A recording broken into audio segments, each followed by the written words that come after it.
Hi there everyone, it's Andrew Roberts here and I'm really privileged to be able to share you some amazing things that my 90-year-old grandmother has taught me. So you can see a picture of my grandmother on the side there. That's actually me with her at her 90th birthday.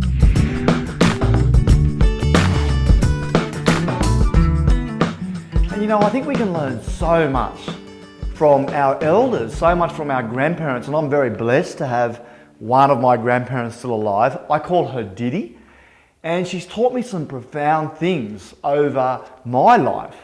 And I'm going to take you through them, but the first thing she's taught me is what other people think of me is none of my business. Because I think it's so easy to get caught up constantly thinking about what other people are saying about us, and therefore we're scared to be who we truly are. And I think it traps a lot of people because they're so worried, oh, if I do this, what's that person going to think? Or if I say this, how's that person going to behave? But as my grandmother pointed out to me, she said, you know, who cares? She's 90 years old. She told me that she's got around about 2 or 3 of her close friends left. They're dead. And she spent a number of her years in her earlier life constantly worried what other people were thinking about her. And she said, you know what? Let it go. Really, really good advice. The next thing she's helped me learn is this concept that it won't last. You know, when things are going really, really well in our lives, they don't last. We know this. We can be so excited, we can think we reached the pinnacle. It doesn't last. But equally, when things aren't going so well in our lives, that doesn't last either. So if you're experiencing a moment while watching this, you might be so excited that something amazing's happened, it's not going to last. Or you might be going through a really big challenge in your life, that's not going to last either. The third thing that she's taught me is relationships are the number one thing you need to look after in your life.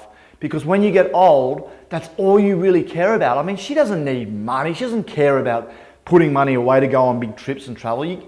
That stuff becomes irrelevant. The thing that means the most to her in her older age is people, relationships. Yet so many people I see sacrifice relationships on this treadmill to success, so-called success and wealth and chasing goals. Yet relationships, socializing, family, friends, keeping in touch. You know, there's a saying, to be a friend or to have a friend, we need to be one first. So get on the phone, pick it up, keep in contact with people.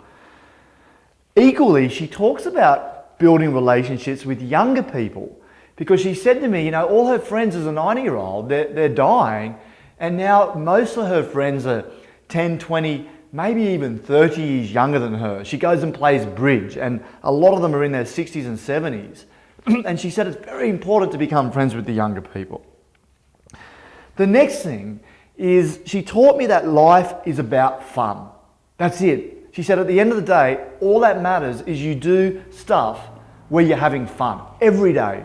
And she taught me that it's also about love and laughter. And you know, my grandmother, it's amazing. I'll go and stay with her in country Armidale where she lives. And every morning she's in the shower singing. You know, she's constantly laughing and she really lives by that. She never whinges or complains. She's constantly just laughing, having a good time, having a lot of fun. She's also taught me that acceptance of everyone, and equally acceptance of yourself. So my grandmother has the ability to see a beggar on the street and to treat them as equal, but she'll also see the Queen or someone with a lot of money or someone in a very privileged position, and she treats them as equal. You know, this letting go of judging others, realizing that everyone's equal on the same playing field. And not when you're having a conversation with someone, not analyzing them and finding fault in them, just accepting them for who they are. Something else that she's taught me is living one day at a time. Don't worry about the future. Forget about the past. She never ever looks back on the past. She doesn't regret. She lost her husband about 15 years ago. I've never heard her complain about it, that she's lonely. She constantly focuses right on the now. She's not thinking about tomorrow. She gets up, she lives every single day, one day at a time. And finally, something that's so profound, I really live my life by this, And my grandmother said to me, after I asked her if there's just one thing, Gran, that you would advise, that you would help me know and understand, what would it be? And she said, she looked me directly into the eyes and she said, Andrew, never die wondering. You know, it's such a profound saying. It's such a profound quote. I mean, I had that stuck in front of me. And it's like, why do we worry about taking a risk in our early life, doing something we really want to do, following our passion, you know, going on that holiday where we think that we can't afford it? And it's just, it is really true. Sooner or later, we're going to be dead. You know, and she's a 90-year-old and she just gives me this advice that get out there, live your life, do what you want to do, have fun, laugh, follow your dreams, follow your passions. Don't be trapped in something that you're disliking. Life's too short for that. So I hope you got some ideas from my 90-year-old grandmother. She's changed my life, and maybe one of these concepts can run off from you. Equally, please comment below, what have you learned from your grandparents? Maybe something in addition, would love to hear it. Thank you.